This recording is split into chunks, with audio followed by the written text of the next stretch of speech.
Class 8 subject Social Science, topic Judiciary.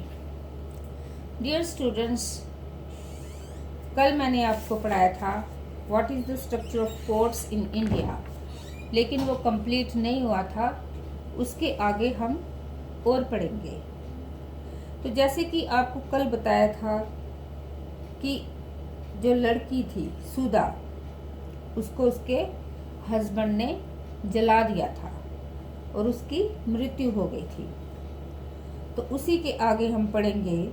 During the trial members of सुधा's family and neighbors stated that Sudha had been subjected to torture by her in-laws and that they were demanding more cash, a scooter and a fridge on the birth of the first child.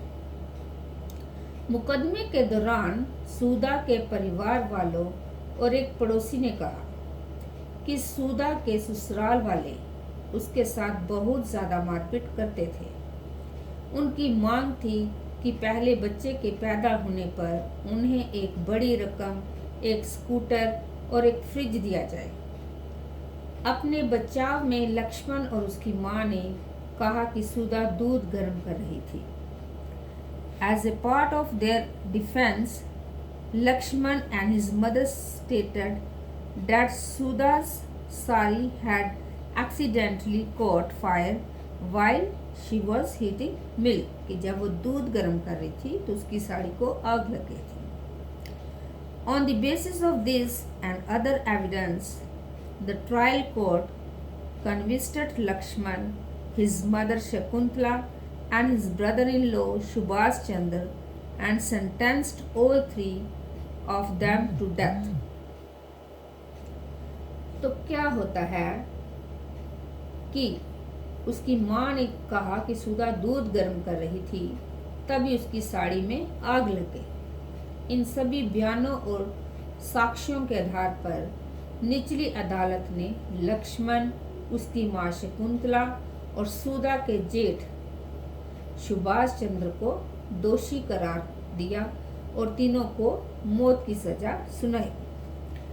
In November 1983, the three accused went to the High Court to appeal against this verdict of the trial court. The High Court, after hearing the arguments of all the lawyers, decided that Sudha had died due to an accidental fire caused by the kerosene stove. Lakshman, Shakuntala and Subhash Chandra were executed. तो 1983 में नवंबर महीने में तीनों आरोपियों ने इस फैसले के खिलाफ उच्च न्यायालय में अपील दायर कर दी। दोनों तरफ के वकीलों के तर्क सुनने के बाद उच्च न्यायालय ने फैसला लिया कि सुधा की मौत एक दुर्घटना थी। वह मिट्टी के तेल से जलने वाले स्टोव से जली थी। अदालत ने लक्ष्मण, शकुंतला और सुभाष चंद्र तीनों को बरी कर दिया। You may remember the photo essay on the women's movement in your class 7th book. You read about how in the 1918s, women groups across the country spoke out against Dory Dance. तो 1983 में मैंने आपको बताया है कि ये appeal जो थी और अपील करके उनको इस केस से बरी कर दिया। शायद आपको कक्षा 7 की किताब में महिला आंदोलन पर केंद्रित चित्र निबंध याद होगा। उसमें आपने पढ़ा था कि 1980 के दशक में देश भर के महिला संगठन दहेज हत्याओं के खिलाफ आवाज उठा रहे थे। They protested against the failure of courts to bring these cases to justice.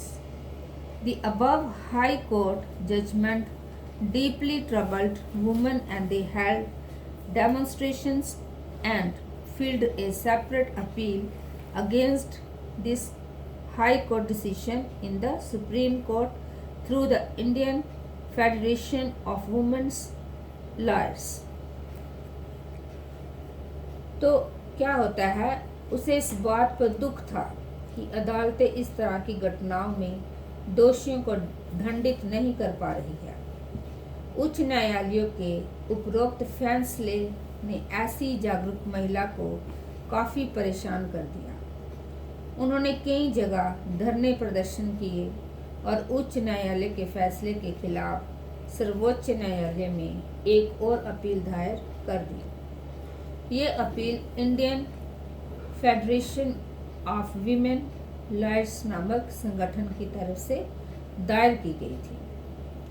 In 1985, the Supreme Court heard this appeal against the acquittal of Lakshman and the two members of his family. तो 1985 में सर्वोच्च न्यायालय ने लक्ष्मण, उसकी मां व भाई को बरी करने के फैसले के खिलाफ अपील पर सुनवाई शुरू कर दी। The Supreme Court heard the arguments of the lawyers and reached a decision that was different from that of the High Court. They found Lakshman and his mother guilty but acquitted the brother-in-law Subhash because they did not have enough evidence against him. The Supreme Court decided to send the accused to prison for life.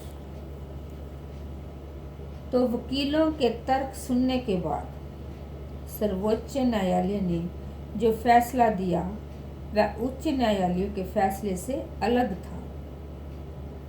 सर्वोच्च न्यायालय ने लक्ष्मण और उसकी मां को तो दोषी पाया, लेकिन सुभाष चंद्र को आरोपों से बरी कर दिया क्योंकि उसके खिलाफ पर्याप्त सबूत नहीं थे।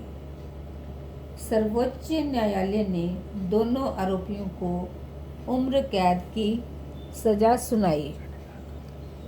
डियर स्टूडेंट्स, अब ब्लैक बोर्ड पर मैंने होमवर्क लिखा हुआ है, उसको आप कॉपी पे उतारना और याद करना। तो आपका होमवर्क है हु वर एक्सक्यूटेड, उसका आंसर है Lakshman, Shakuntala and Subhash Chandra was executed. Thank you and have a nice day.